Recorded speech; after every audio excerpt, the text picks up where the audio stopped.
Good morning, everybody. It's about 7:15 in the morning on a Wednesday.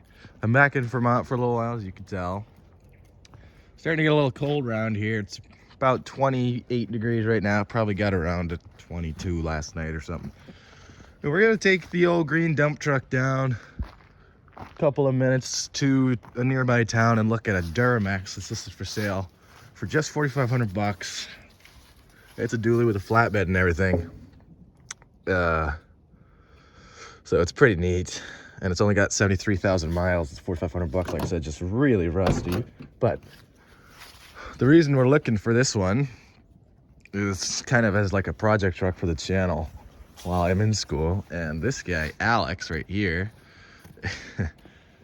really likes Duramaxes as well. And he's pretty mechanically inclined, so he'll help fix it up and everything like that. We'll go halvesies on it.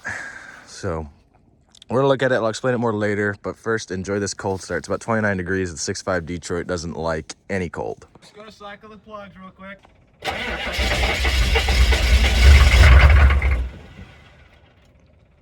her one more try.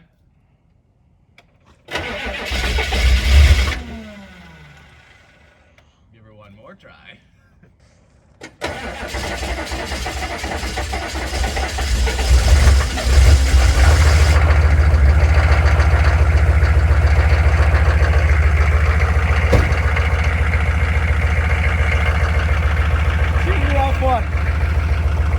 She's a rough one. It's gonna be time to plug it in pretty soon. But there it goes. Beetle's internal temperature must be better than mine because I'm pretty cold right now and she's just sitting in the frost.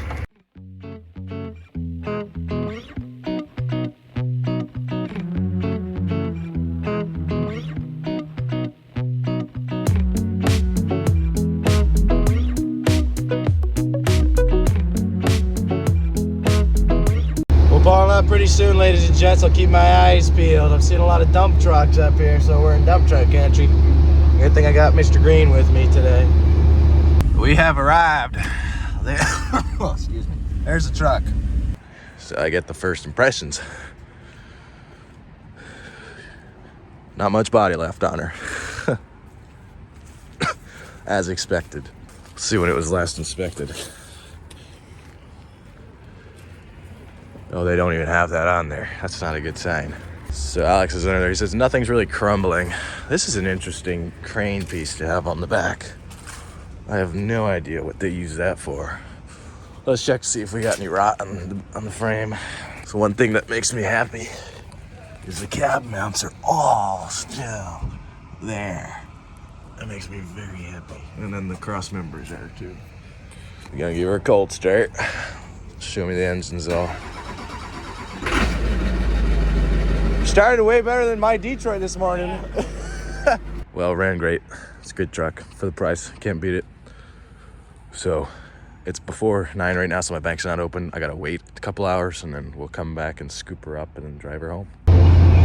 So like I said, we looked at the truck. Now we are going to the bank to get the money for it. So I got the money. We're gonna try to make a deal on that truck there. Here we go. I bought it without even test driving it, just because I knew I wanted it. 72,000 miles on it. Unbelievable. ABS light is on. That just means it's got good abs. Well, shifted the first gear. There's third. All is well. Still good at 50 mile an hour.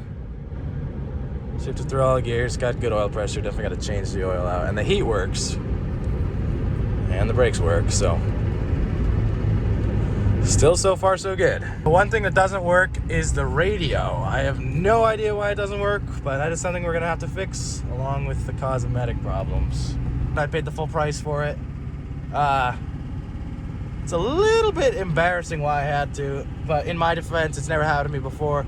But basically what I did was I drank 2 cups of coffee and I had to pee really bad.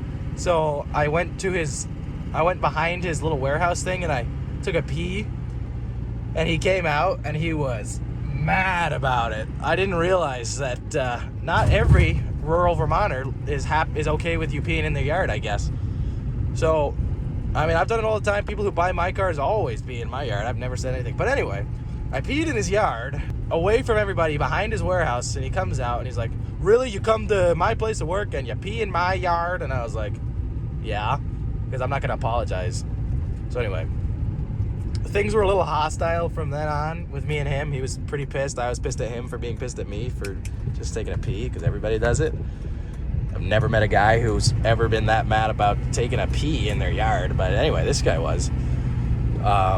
But to, calm the hostility, I just offered him full price for it. And usually money makes people a little happier. So we left on okay terms, but I definitely will not return to his shop, and I will give him a 1-star review. Just kidding, I won't. Anyway, apparently I will not pee in people's yards anymore. I know a lot of you in the comments, all you city folk out there, I was thinking, what the heck? You just peed in his yard? That's all on you. And then you country folk out there are saying, really? He got mad at you for peeing in his woods? I'm a country folk, and I'm a little bit befuddled by that. But I do see both sides of it. Anyway, long story short, I paid full price. All right, we got to get a second opinion on this. Alex, have you ever seen anyone so ticked about taking just a little innocent pee in their yard? It was crazy. Thank you. It was actually crazy. I know you city folk are like, come on, you taking pees, but I say come on to you. Just human body can take a pee wherever he wants to. I'm sure deer do it all the time, bud. Anyway, I'll try not to get too hung up on that, but it's definitely bugging me. So we were burning brake pad on the way home. If you can see that smoke coming off. Yeah, there you go. This brake, I don't know. It looks like it's brakes, and it smells like brakes. Guys, I'm standing here in my yard. Apparently Alex is a madman driver, because if you can see that, that is the muffler for this. So now she's straight pipe. Let's hear how loud it is. Let's rev her up.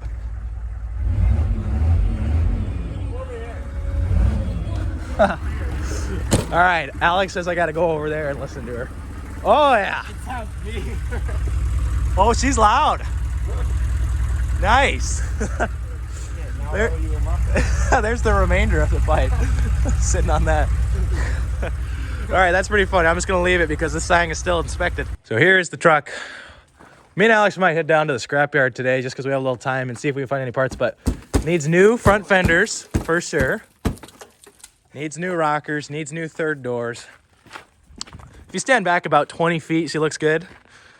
But other than that, so this actually tips up, which I will show you. I was 100% prepared for the frame to have holes in it and be ready to fix it up just because that's what I was expecting for the price.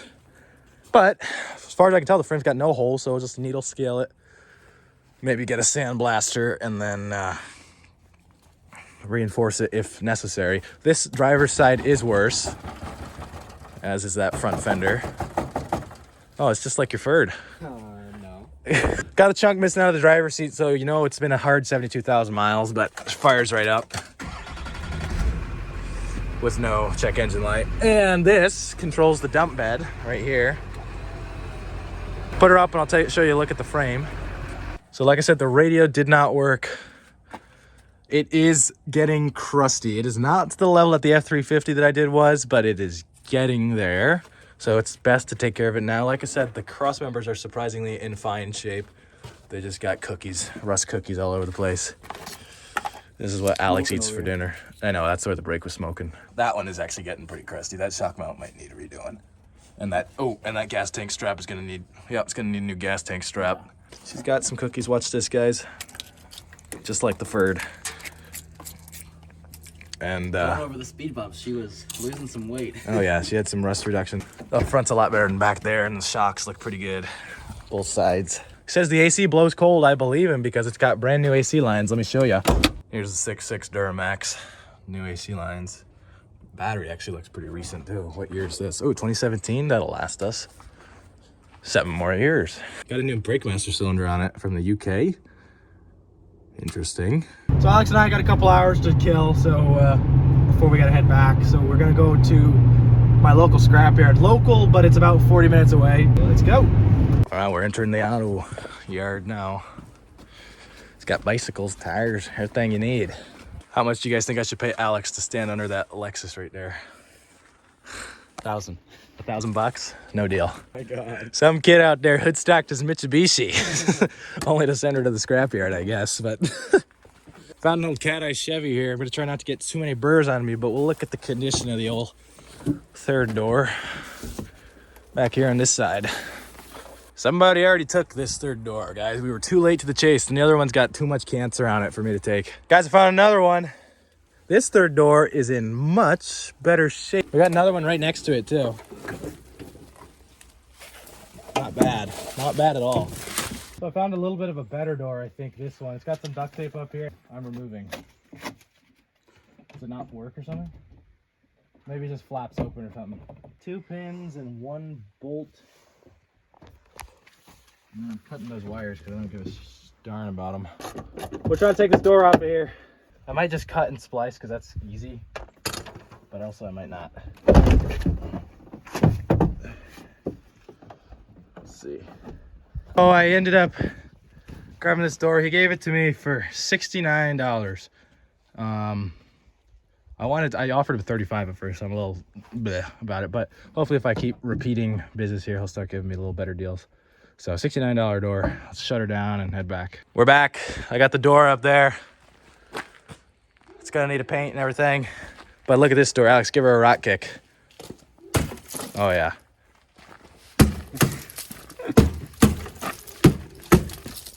Yeah, it's better than that one. Yikes. Yikes. So that's gonna be the end of this video, guys. I showed you the truck, I bought the truck, we went, did some scrapyard shopping. Alex and I gotta head back to school.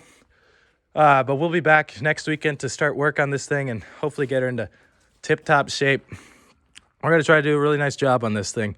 I want her to be minty mint. So thank you for watching, and I'll see you next week.